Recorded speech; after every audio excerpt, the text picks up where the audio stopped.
because I'm gonna have you going in the thumbnail. It's gonna be beautiful.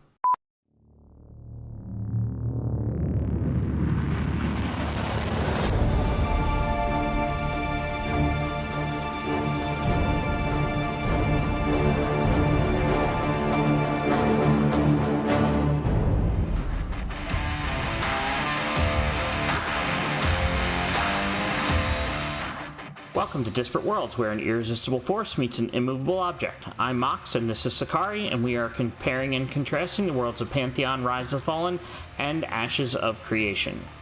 That we are. Hello to you, friends, and welcome to this episode of Disparate Worlds, where every feature is a creepy feature. Oh, man. We are gonna be talking about feature creep.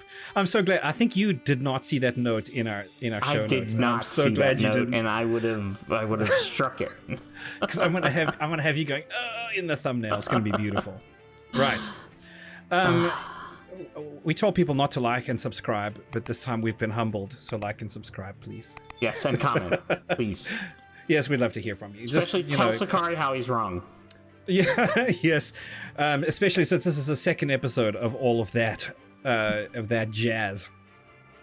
Speaking of what we're going to be covering this episode, Parting the Veil, there was a new one of those where they covered Taming, Mounts, Travel in Pantheon, Rise of the Fallen. So we're going to cover that tonight. Yep. I like the new format of that, by the way. The original, They did like 2 episodes of Parting the Veil last year that were just audio. I do like the live streaming format. The length of it I thought was just right, and there was lots of beans in it. So I am not opposed to that format at all. No kidding. And Mimes did a fantastic job on the prepresentation. I got to throw that in here as well. I commented that on Twitter. Oh, yeah, his graphics, you mean? Yeah, I saw that. Yeah, incredible. His layout is fantastic. So very cool. We're also going to touch on Jim McKenzie, one of our friends and followers who mentioned feature creep in a comment on the last episode. Feel free to go look that up if you'd like. We thought we'd touch on that ever so slightly in this episode, so we will. Yep. And then I thought we would just, starting the whole thing, put a cap on the conversation about complexity and whether it's limiting to the audience of Pantheon. Pantheon Plus Rewind, Theric and Desrin did a fantastic job here on September the 25th of 2022.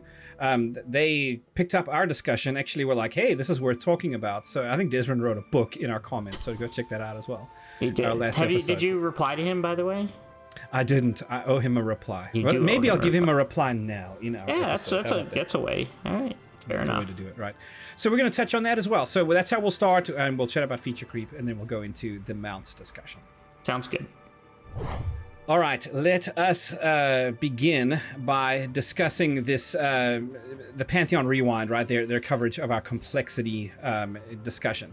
Right. Really, my plan here is just to run a cap it off. I'm really not going to belabor this. So let me just say that I think this whole thing spans around the discussion of whether Pantheon Rise of the Fallen is a niche game. I know we're not allowed to say that. That's a naughty, don't say it. There was actually people in Pantheon Plus's stream today saying that it's a niche game. Right. Yeah, and I think universally it's kind of understood to be a niche game. Now, as to why, so let me, I'm terrible at bearing the lead, so let me explain what the issue is, right? If you are Visionary Realms, you don't want your game being called a niche game because that is a marketing no-no. You don't want to set those expectations. Right. You want as many people to try the game. Fundraising. Yes, absolutely. It's not, you don't want that. So I get if Visionary Realms pushes back against that, and they should, and I would too if I were in their shoes. Okay. 100%. Now that said, I think everybody kind of understands that really this is a niche game, right? And that's what I was kind of getting at with the complexity discussion, right? Because of the complexity, that limits to the kind of intelligence it takes to deal with that complexity, right? I think the lower folks on the bell curve just kind of want something that they can chill and go bash stuff and have a good time, right? To think your way through things means that you've limited to maybe the top third, top quarter of intelligences out there. Right. Moreover, I think Pantheon appeals to a very nostalgic audience. So those folks who want to play EverQuest, it's a spiritual successor to EverQuest, right? Right. And I know you, Mox, that's really the reason that you picked up on Pantheon as a game, was like, hey, this is the new EverQuest, right? So you kind of have a limited audience already in those, in that sense. I just see it as a bit of a danger to Visionary Realms. Like you, I want Pantheon to succeed. Right. I want this game to launch, and I want it to stay around after launch. I want it to be around for a good long time.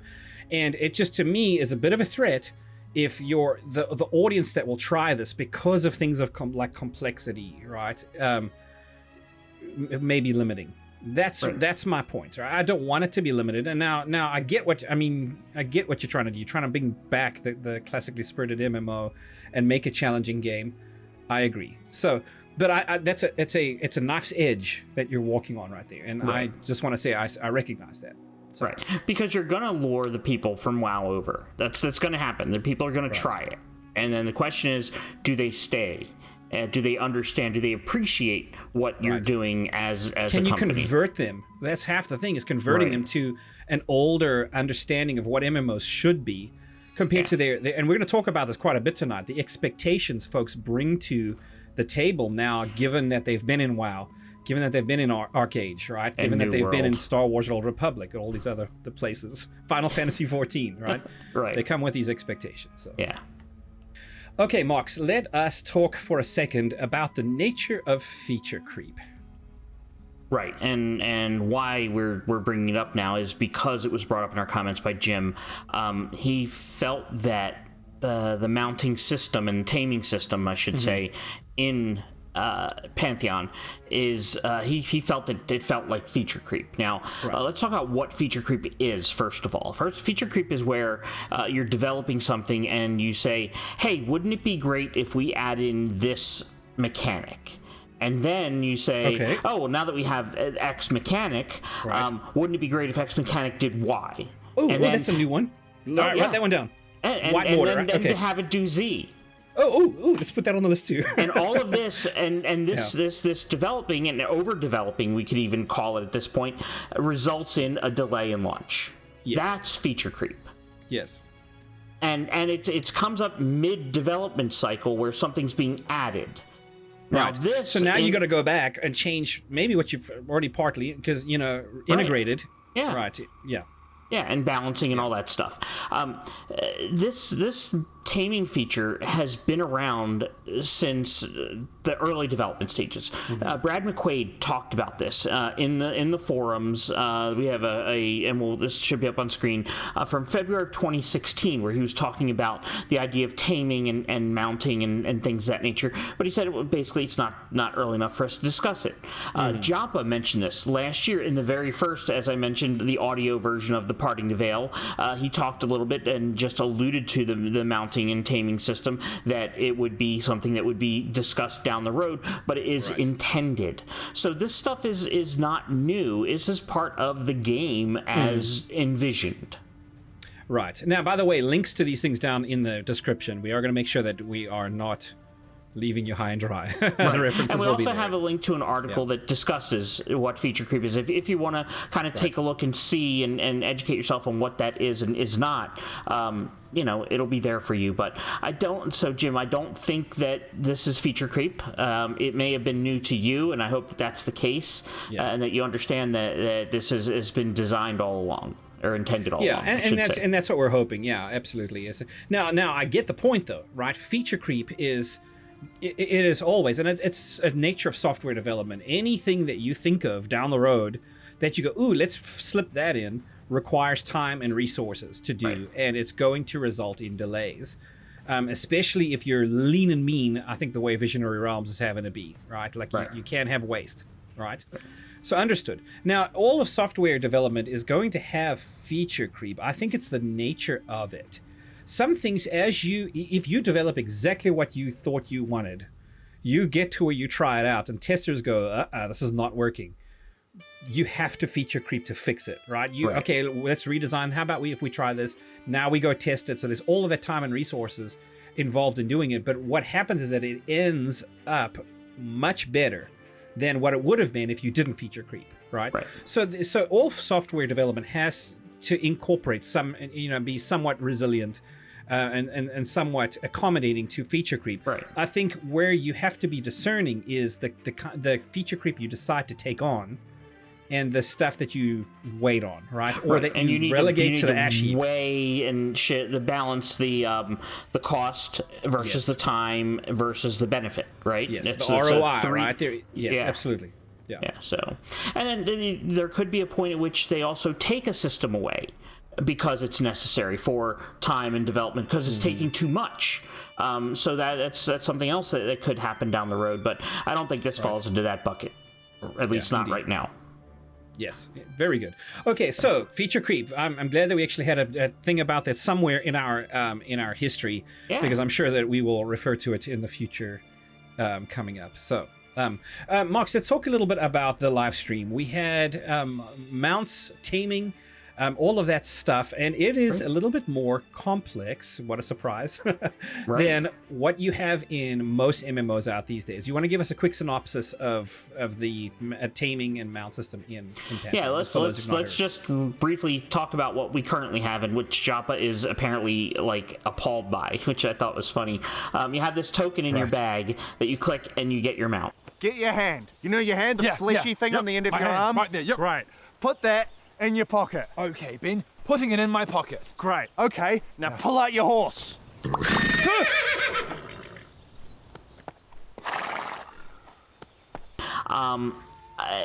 And you have the ability to pop out a flying mount. Like, so all these different things that are, in your inventory and instantly give you access to travel. Pantheon's going a different direction. They're saying, well, yes, we're going to have mounts. It's something you'll have to work towards. You'll need to be able to learn how to tame a mount and then get that mount. Now, that mount, at least initially, is going to be temporary. You're going to have that mount for a certain amount of time, depending on the stats that the horses have, or the mounts have, called whatever will stat. Yeah. Now, we don't know how long that is, and how the will affect that, or how our abilities will affect that, but you need to be prepared to not have that mount in perpetuity. So if it decides I'm done with you, and decides it doesn't want to be your horse anymore, well, off you go. You mentioned the glue factory once too often, Sechari, so it decided it was going to take its chances out with the mountain lions. It's like, man, I better limit my dad jokes, because it's gonna cost this poor mount. It's gonna decide it doesn't want to work with me anymore, I think. So now we're not going to go over every aspect of taming and mounting. There is obviously the Parting the Veil. Other content creators have highlighted all that stuff. Go check them out. Basgrim has something. Nathan Napalm has something. The Pantheon Plus guys had something, just to name a few. So we're always links. Last. Yeah, right. Last of the table, so we're not going to reinvent the wheel. Exactly. So that stuff's out there. I'll find those and make sure those links are in our description. So there's going to be a process that you need to go through to learn how to do this, a quest process that you learn how to tame. You go out in the world and you tame a mount if you meet the requirements, and then you head off into the sunset and have your mount for now. You better stable it. Yeah, there will be stables that you can access, but even that is a little bit complicated, and I'm a little concerned about that. Like, if I'm out in the world and I come across a rare mount and I have my mount with me, will there be a way for me to basically break the bond with that mount that I have so I can tame the new one? Because if I don't have a stable slot, I can't tame that, or if I'm on a current mount, I don't think you can. I don't think you can tame, is what he said. So, can I release the current one I have and roll the dice to try to tame this rare mount? So that's something that we're gonna have to see. And again, all of this, by the way, Ben said in the chat during the Parting the Veil stream, is going to be post alpha, which means to me post the launch of alpha. I think we will see mounting and taming late in the alpha testing process, and then it should be ready to go for beta. I would think because if they want to have it for launch, it should be in the beta. Right. So can I ask a question or two about this? And you can ask me four questions if you need to. Can I have the beef? All right, let's bring up the beef. Something about horse meat. Okay. All right, so I don't see how... wording this is complicated, right? Joppa mentioned, and let me start by saying I actually really love Joppa's vision on this. Okay. It was the days of Star Wars Galaxies when I was out running around trying to tame animals, as an animal tamer, right? It was a skill that you have there, you get this creature, now you have this creature, you make friends with it, right? You had to have a specific class to do that. So there was, barriers to entry. It was gated. You have to really go after it to be able to do it. I love that that's in this game. And as a result, any mount that you get is cool. You show back up at town, oh my goodness, everybody likes that. Oh, that's pretty cool. Right. That you can increase your relationship with it. However that happens, you stable it, and you can buff up its stats over time by going through the necessary hoops. Fantastic, because your mounts are meaningful, so I love it. Right. Okay. Now, at the same time, Joppa talks about how he wants, when you set out for a destination, he wants that destination, when you finally arrive there, for it to be meaningful, right? It's been, I've traversed, there's been hardship along the way, I've managed to brave the cold and all of this, the environment challenges and every which, thing. You finally arrive, and now you feel like you've earned it. I felt this in Guild Wars 1, playing that game, like getting from town to town. Even Guild Wars 2, actually. Guild Wars 1, I started in the factions campaign. And it was a gigantic map, all of Cantha, and getting from town to town. Some of them were incredible. You finally earned it. It was amazing. So I felt this. I would love to feel that again. I'm all for it, right? Okay, good. I don't see how a mount, in any which way, isn't going to be, even for that first time experience. I get wanting to do it later when, okay, I've been there. I'm just trying to get there faster, right? If I have a mount available to me to begin with, I don't see how that doesn't erode that experience the first time I do it. Yeah, I can appreciate that. If you're going to an area for the first time, how it can a little bit diminish that. But I don't mount think up and dash as fast as you can.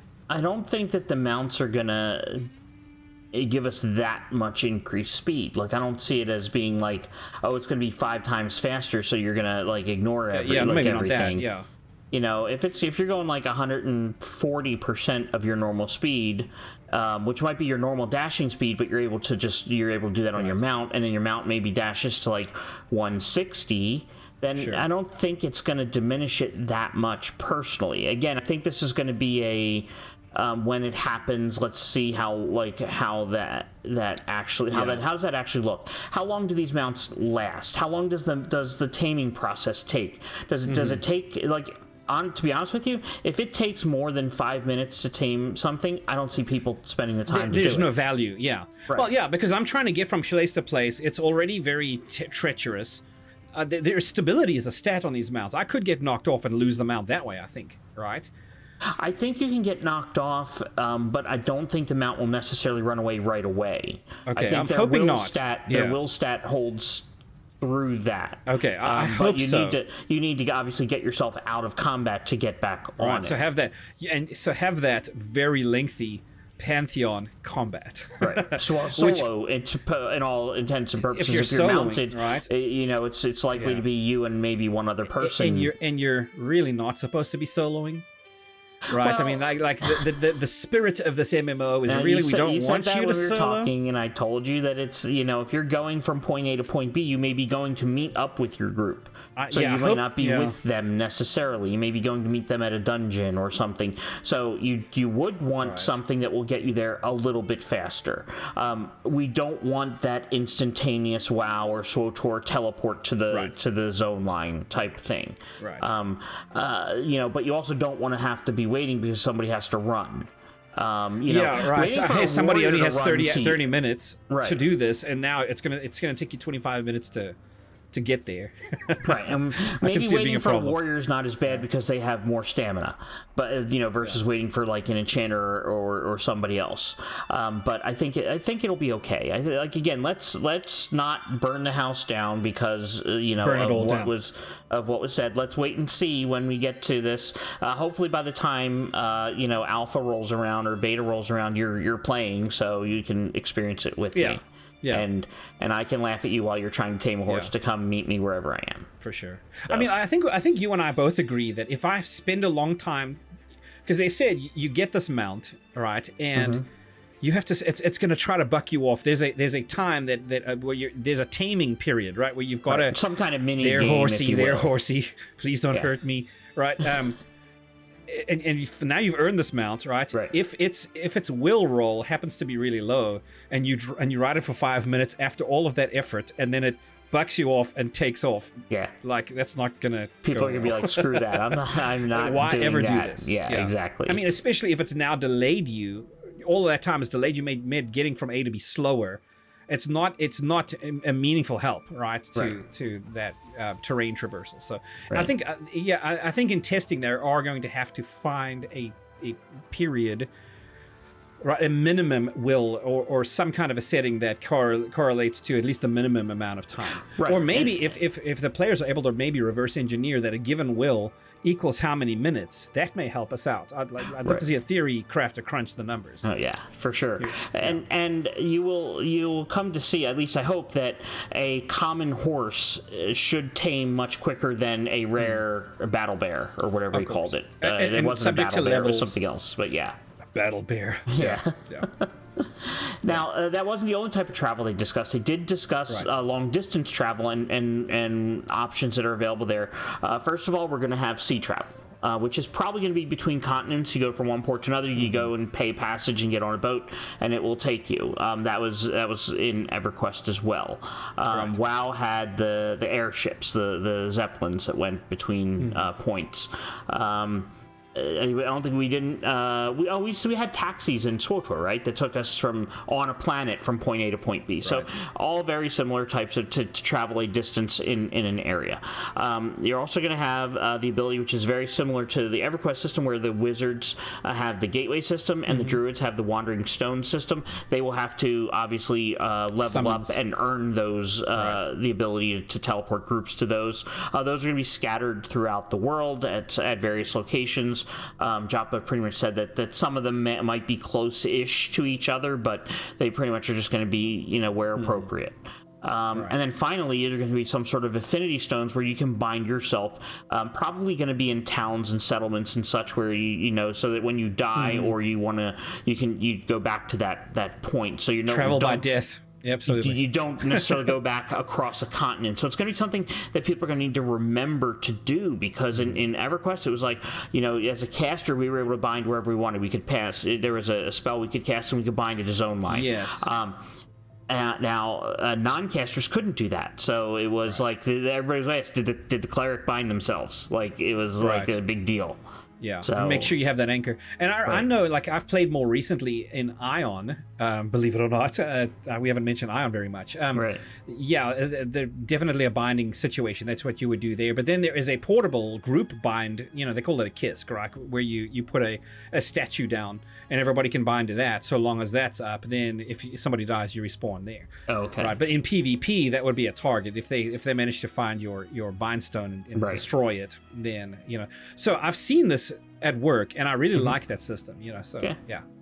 Can I ask a question about downers again? Yeah, sure, Debbie Downer. Okay, yes, I'm the Debbie Downer. So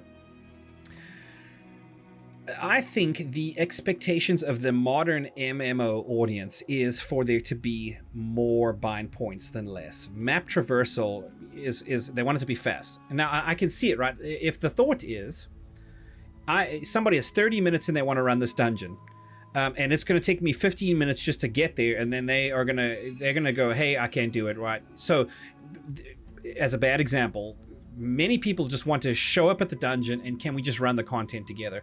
I want to be engaging the dungeon. That's the content I want to do. Traversal of the map is just a meaningless waste of time. I think that is the expectation of 80, 85%, 90% of modern MMOs, to the point that, and we're actually seeing this happen in New World right now as we speak, the map is going to be full of those bind locations, right? They're putting them all over the place. I don't know if that's coming out with the Brimstone Sands in the next update or if it's already out. I need to go check, but it's happening, right? Okay. So we're seeing pressure from the audience result in fast travel. We want to do that. Now, this is what's interesting, is that both Ashes of Creation and Pantheon are on the same page in this regard. Yeah, neither one of them wants to do that. Instantaneous travel. Is that limiting to the audiences of either or both of those games? The way complexity it's gonna need to be a re-education, I think. It's gonna have to be a hey, this is why, and come along with us and enjoy the trip type of thing. Now, will the typical, as we like to call them, hammer brains of New World and WoW? I think we coined something. Yeah. Yes. Will they come along and enjoy the trip? Probably not, and that's okay.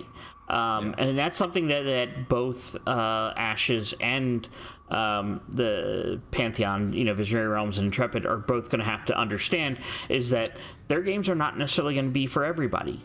Ashes is, they're PvP centric. It's not going to be for everybody. The methodical combat system and limited action set of Pantheon is not going to be for everybody. Hence, why we're saying that despite their pushing back against it, it isn't going to be a niche game to some degree. Yeah. So now, the answer to your question, yes. Yeah. Absolutely, it'll be limiting, but I do think I think it's reasonable for me to say that Ashes is probably going to launch before Pantheon does. Whether or not I'm right, who knows, right? But that's my calculated guess right now. Right. I think Ashes is going to help. I think given how huge it's going to be, that so many people are going to try it. If there's enough people that stick around, I think Ashes will actually really help out Pantheon. Because obviously some people will try Pantheon when that comes out.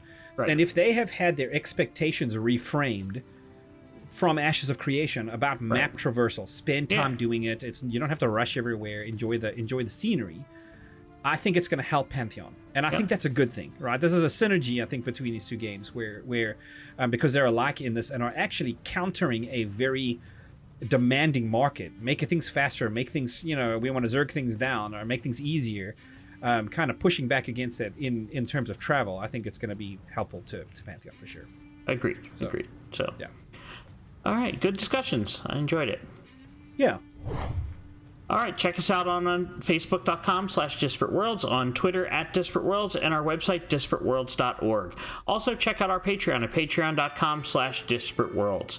In addition, on our website and in the description is a link to our Discord. Please join us there. Indeed. Thank you, everybody, for joining us. We always very much appreciate you. You are great. We would love to hear what you think about this. Push back. I love to hear some disagreement because it gets Moxys all fired up in the comments. You know how he gets. Yep. I need to get out my banhammer. Banhammer. My banhammer brain. We'll talk about your hammer brain. So drop a comment. We'd love to hear from you. Do the like, the subscribe thing, all of that stuff, right? The notification bell. That way you will be afflicted anew every time we put something out there.